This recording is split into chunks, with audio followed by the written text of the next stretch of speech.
regard s'abaisse sur nous, sa douce voix l'entendez-vous? Je veux vous bénir tous, je veux vous bénir tous, sa douce voix l'entendez-vous? Je veux vous bénir tous.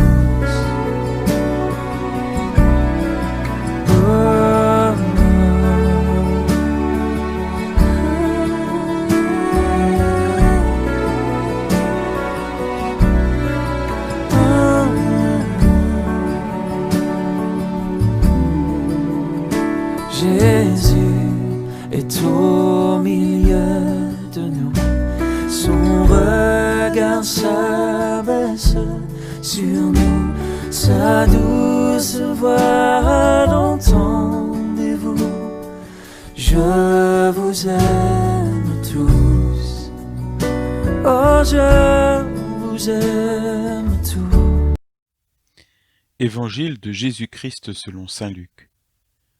En ce temps-là, entré dans le temple, Jésus se mit à en expulser les vendeurs. Il leur déclarait: « Il est écrit, ma maison sera une maison de prière.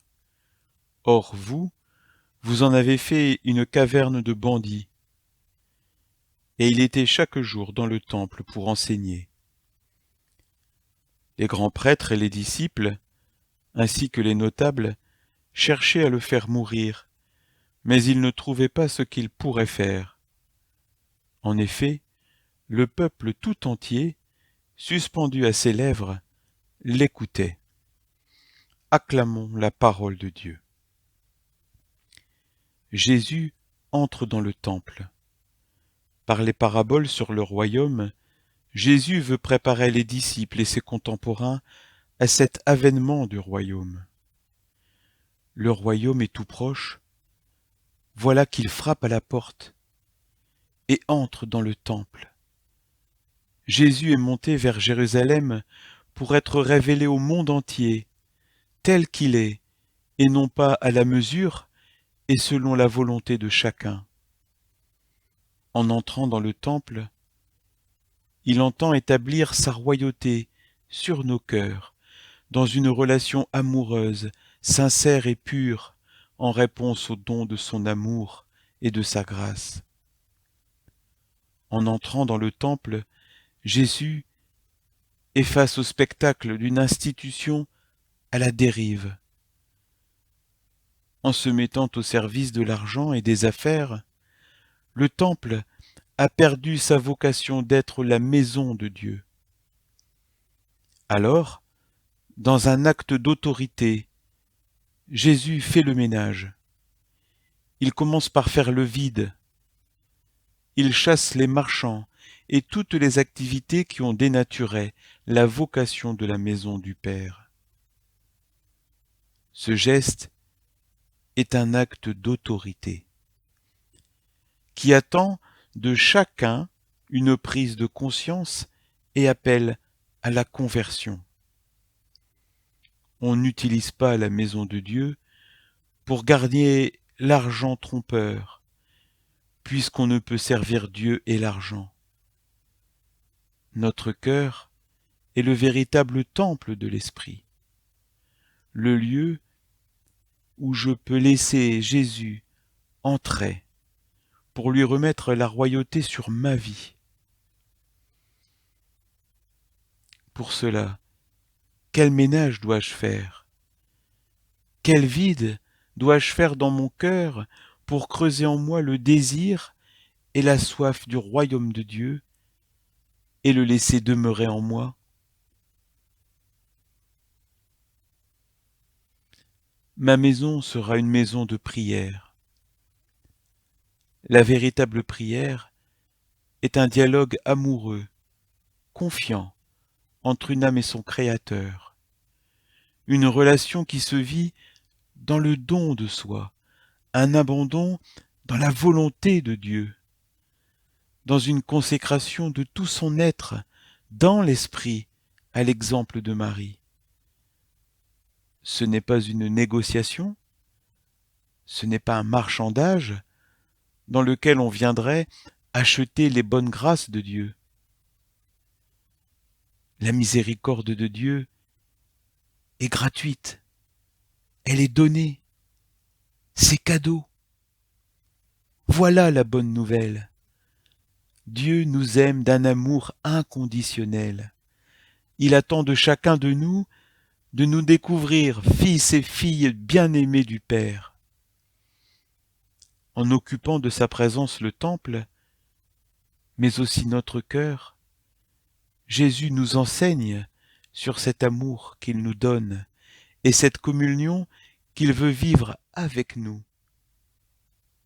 Dans ce cœur, il t'attend inlassablement pour que tu renoues avec ta vocation. Qui règne sur mon cœur? Les uns veulent la mort de Jésus, d'autres l'écoutent et sont suspendus à ses lèvres. Parce que Jésus est le chemin, la vérité et la vie, il révèle la vérité des cœurs de ceux qu'il approche, et il les sépare selon leur véritable nature.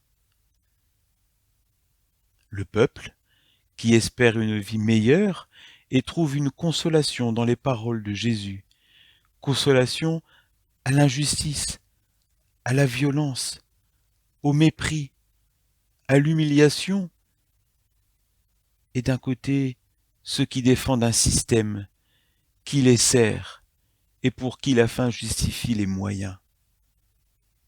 Ceux-là sont prêts à faire taire celui qui les dérange, et à n'importe quel prix. Ils cherchent à le faire mourir. Mais dans leur délire collectif, ils sont incapables de comprendre qu'avec cette mort injuste qu'ils donneront, ils apporteront à Jésus, dans la lumière de la résurrection, d'être élevés et exaltés dans la suprême révélation au monde. Et moi, de quel côté je veux me ranger? Celui des arrogants et puissants sans scrupules? Celui des petits, des humbles, des cœurs purs et miséricordieux, seuls capables de voir Dieu et son royaume présent dans ce monde?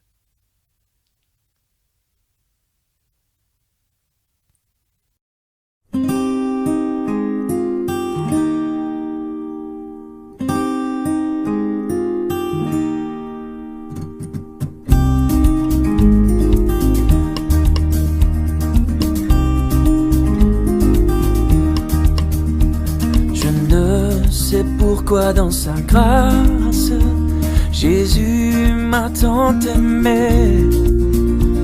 Pourquoi par son sang il efface ma dette et mon péché?